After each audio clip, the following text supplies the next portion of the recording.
Faz tempo que eu não venho responder as perguntas, né? Hoje, a pedidos, vamos responder as perguntas que vocês deixam aqui nos comentários.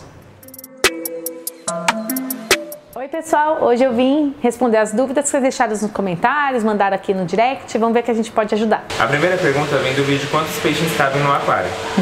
O Rogério ele quer saber se o peixe cresce conforme o tamanho do aquário e sobre as reproduções. Essa lenda de que os peixes crescem de acordo com o tamanho do aquário, ela é mais ou menos verdadeira. Porque não é na verdade o tamanho do aquário que determina o crescimento do peixe, mas a qualidade de água do aquário que determina o crescimento do peixe. Isso porque lá no ciclo do nitrogênio, que a gente sempre fala, que é uma coisa super importante no aquarismo, a gente lembra que tem aquela última fase do nitrogênio antes dele virar nitrogênio gasoso, que é o nitrato. O nitrato em baixas concentrações não faz nada, em um pouco mais elevada a concentração a gente começa a ter problema com algas, a gente vai começar a ver uma emaceração dos peixes, que é quando eles começam a emagrecer, eles ficam meio cabeçudos e tal. Num estágio mais alto dessa concentração alta de nitrato no aquário, a gente vai ter a inibição do crescimento, porque o nitrato é um inibidor do hormônio do crescimento do peixe e ele vai não crescer. Mas não é só não crescer, tipo, vai ficar fofinho, tipo bebê. Ele vai ficar meio deformado, ele vai ficar um animal que não é saudável. E isso está relacionado diretamente ao tamanho do aquário, porque em aquários menores é mais difícil a gente fornecer boa qualidade de água. Mas em teoria, se você fornecer boa qualidade de água, não importa o tamanho do aquário. Por isso que a gente sempre tem que dimensionar o aquário para o tamanho do peixe mesmo, porque a gente espera que a gente vai dar boa qualidade e que ele vai crescer. Então não adianta, eu vou deixar água ruim, aí o peixe não vai crescer e vai caber aqui tudo ok. Não, porque ele vai ficar doente, vai ter uma série de complicações a respeito disso. Um aquário bom, o peixe vai crescer de acordo com o que a natureza determina, a natureza dele. Então antes da gente colocar um peixe no aquário, a gente tem que estudar o tamanho final dele para ver se vai ser possível a gente manter ele por bastante tempo, ou se a gente vai ter que adequar o projeto, começar com um aquário menor, mas depois fazer um aquário maior e ir adaptando isso. Sobre a reprodução dos peixes é um tema bem amplo, a gente pode até gravar, anota aí, pessoal do marketing, sim, anota para um vídeo futuro, ou deixa mais específico qual peixe que você está pensando, que de repente a gente até produz um vídeo sobre isso. Legal. A próxima pergunta vem do vídeo dos canisters da Samsung, da linha HW. O Mauro queria saber se tem como diminuir a vazão do canister 404A. Os canisters da linha HW, sem ser o HW3000, não tem controle de fluxo.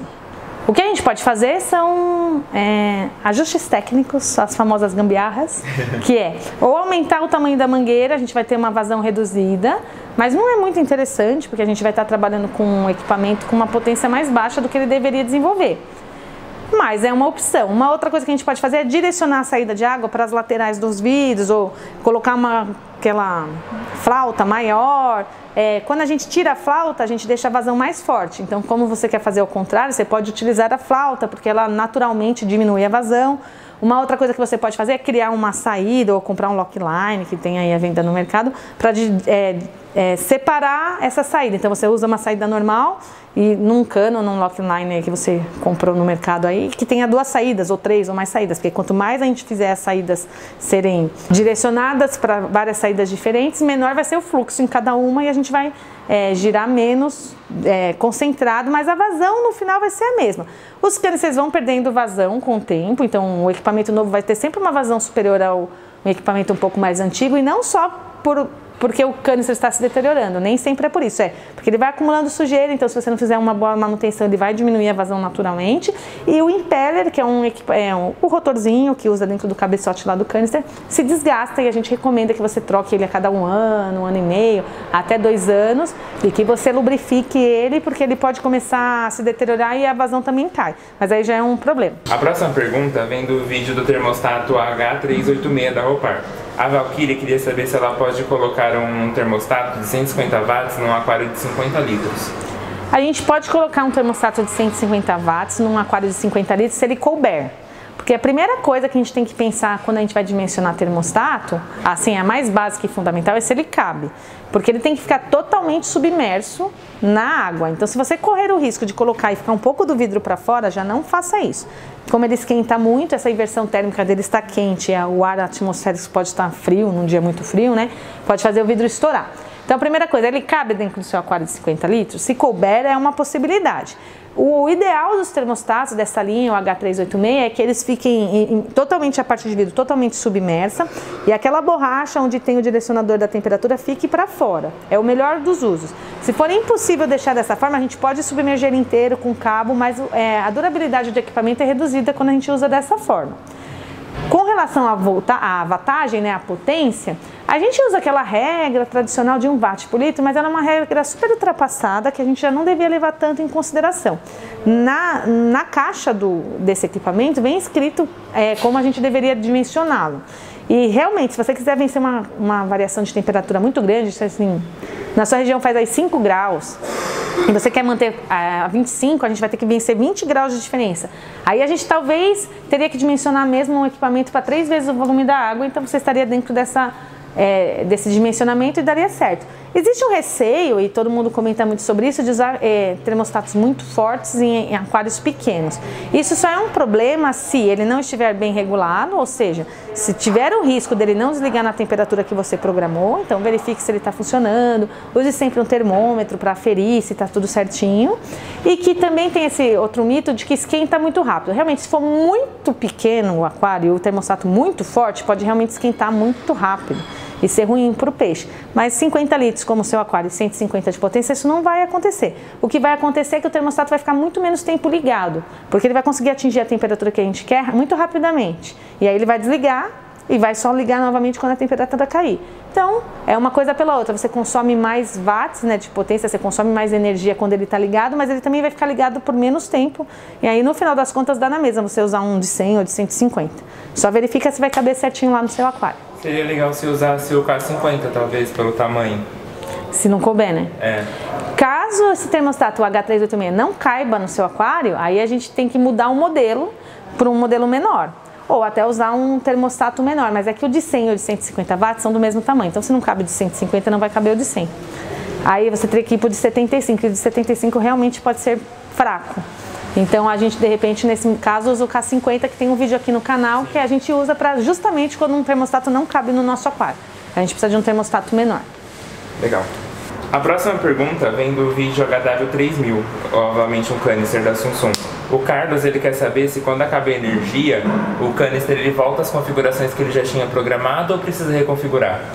Ah, excelente pergunta, é uma dúvida que todo mundo tem mesmo. O HW3000 tem como configurar tanto a potência, ele tem 4 níveis de potência, então ele funciona no máximo a 3.000 litros por hora, mas ele tem outras potências que você pode escolher, se não me engano é de 1.200 a 3.000, tem 4 níveis. E ele também a gente consegue configurar quantas horas por dia a lâmpada UV fica ligada. Isso para economizar a lâmpada, porque a gente não necessariamente precisa ficar 24 horas ligada e como o consumo da lâmpada é por horas, quanto menos horas você usar, mais tempo você vai poder usar a mesma lâmpada. Então a gente também consegue programar 4, 8, 12 ou 24 horas com essa lâmpada ligada, acesa. E se a energia acabar, quando ele reiniciar, ele vai voltar nessas configurações, tanto de potência quanto de horas que a lâmpada fica acesa. Agora, uma coisa que a gente tem que ter um cuidado muito grande, isso com qualquer equipamento de aquário, com qualquer bomba, qualquer filtro, eles todos dependem da coluna d'água.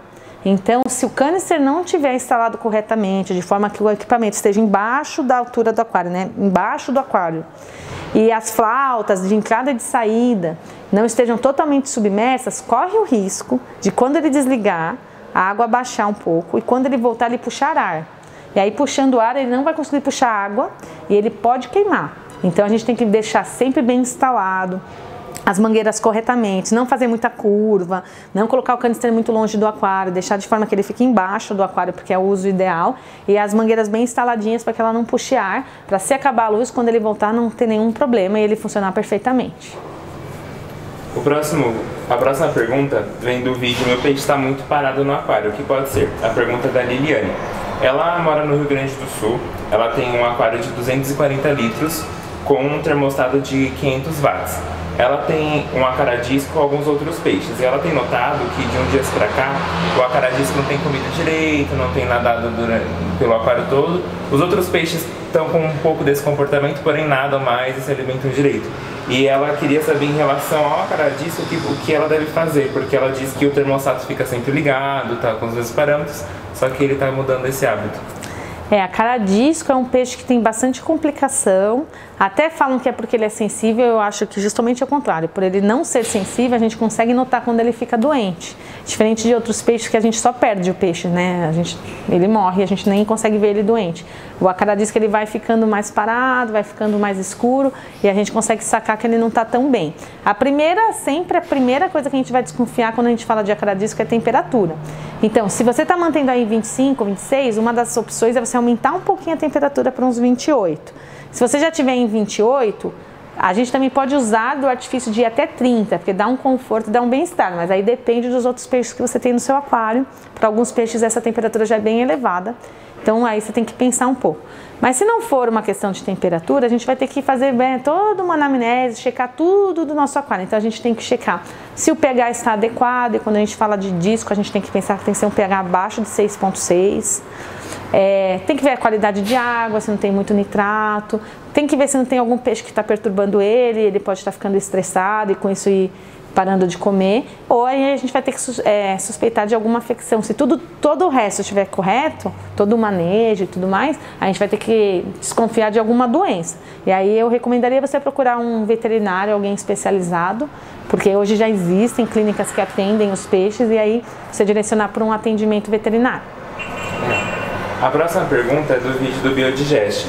O Francisco, ele tem um aquário marinho de 1.350 litros e o nitrato dele está muito alto após a utilização do Biodigest. Ele quer saber quanto tempo demora para o nitrato diminuir. É nitrato mesmo? NO3? Nitrato, isso. Então, o nitrato, o Biodigest não vai remover. Porque lembra, vamos voltar lá no ciclo biológico do nitrogênio, que é super importante para o aquário e a gente fala isso toda hora. A gente transforma, os animais do nosso aquário, os peixes, eles vão secretar amônia, tanto nas fezes, na respiração, na urina, em tudo, a gente vai transformar tudo que é matéria orgânica dentro de um aquário em amônia. Aí a gente vai fazer um processo biológico de transformação da amônia, porque ela é super tóxica para o peixe. E a gente transforma a amônia em nitrito. O nitrito é mais tóxico ainda que a amônia, só que ele se transforma muito rapidamente em nitrato, e o nitrato é bem pouco tóxico. A gente só vai ter problema com nitrato quando ele estiver muito, muito alto. E aí vão ser problemas relacionados, como a gente já falou até nesse vídeo aqui. O peixe perdeu o apetite, o peixe deixar de crescer, problemas com algas, mas ele não é tóxico de alguma forma muito direta. Tem que estar muito alta a concentração de nitrato para realmente ser um problema. Só que o nitrato, ele só vai ser biotransformado dentro de um aquário numa situação diferente desse processo comum, que é amônia em nitrito e nitrito em nitrato. O nitrato ele só é biotransformado por plantas que absorvem o nitrato e usam dele para crescer, ou por bactérias em anaerobiose, que é quando elas estão sem oxigênio. Essas bactérias existem no seu aquário, só que normalmente numa concentração muito pequena, no cascalho, em alguns lugares. Então você vai ter que usar de artifícios para melhorar esse tipo de denitrificação, que é esse último passo do nosso sistema do ciclo do nitrogênio, é transformar o nitrato em nitrogênio gasoso, e aí ele vai evaporar do aquário. Duas formas a gente tem de eliminar o nitrato. A mais clássica é fazendo trocas parciais, então talvez as suas trocas parciais estejam sendo insuficientes, porque está acumulando nitrato, ou pode ter um desequilíbrio e tal, e ele não tem nada a ver com o Biodigest. O Biodigest está fazendo a função dele, que é transformar amônia em nitrito e nitrito em nitrato. Essa última perninha aí para transformar o nitrato, ou a gente faz troca parcial, ou se for um problema e a gente não conseguir fazer tantas trocas a ponto de equilibrar isso, a gente tem que investir em mídias que façam essa parte de anaerobiose, que é onde vai ter essas bactérias que não usam oxigênio e elas transformam o nitrato, ou usar junto com o Biodigest, chama Bioptin, que ele faz o quê? Ele vai fazer uma proliferação tão grande dessa colônia bacteriana que a gente vai deslocar esse eixo de amônia, nitrito, nitrito, nitrato e vai conseguir transformar a matéria orgânica em nitrogênio direto, sem passar por esse ciclo. Então a gente vai desafogar um pouco essa formação de nitrato. E aí a gente vai conseguir eliminar o nitrato biologicamente usando essa bactéria em associação. Ela é de uso contínuo, a gente usa a cada 15 dias junto com o Biodigest e ela vai fazer essa função.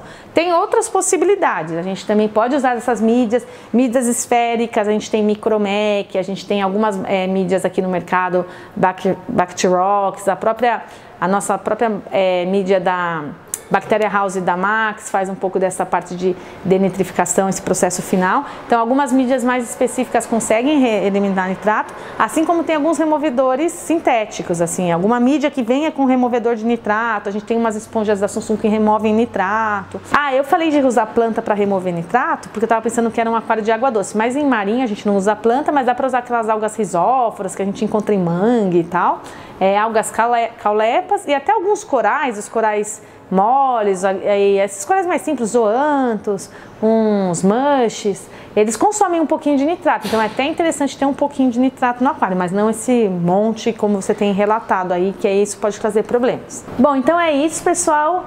A gente adora quando vocês mandam as perguntas pra gente pensar em novos conteúdos, ver o que vocês estão querendo aprender ou querendo saber.